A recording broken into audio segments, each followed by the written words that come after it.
हाय, आम्ही 3 किलोचा आंब्याचा खार घातलेला होता आणि मी आईच्या घरी गेली खार घालून. तर मला 2 महिने झाले तिकडं आईच्या इकडं. तर हर्षूच्या पप्पानं याले फिरवलंच नाही या खाराले. तर खारपा किती खराब झालेला आहे.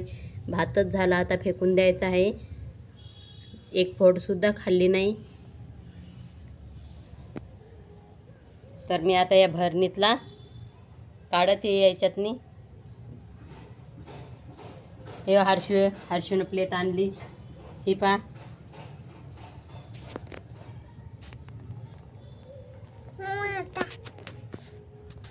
हे बघा बहीण भावांनो, हर्षूनं प्लेट आणली. त्याच्यातनी आंब्याची फोड मागायले.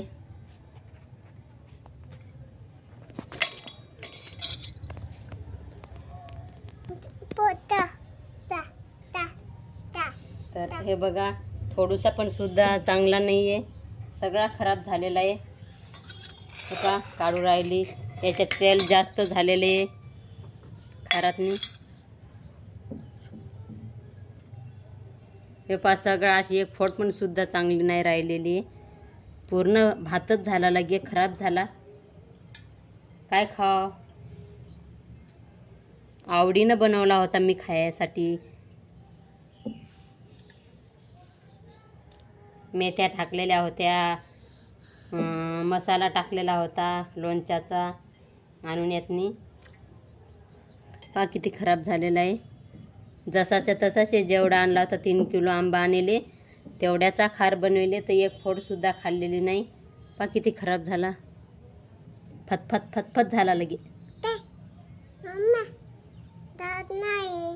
हे पहा बहीण भावांनो, हे पहा याच्यामध्ये तेल किती झालेलं आहे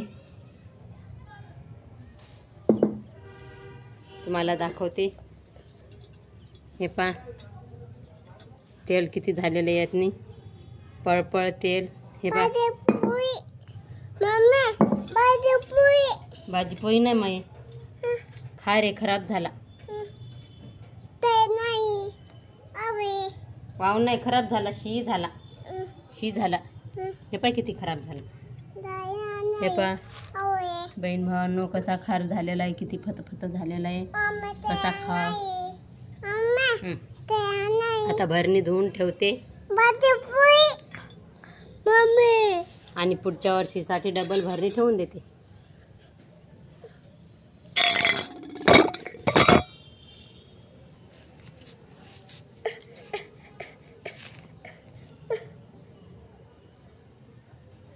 इकडे बघा किती खार खराब झालेला आहे. हर्षूच्या पप्पाने फिरवलं नाही त्याच्यामुळं किती तेल आहे, पळपळ टाकलेलं तरी पण. हे बघा भरणीत पण किती तेल आहे.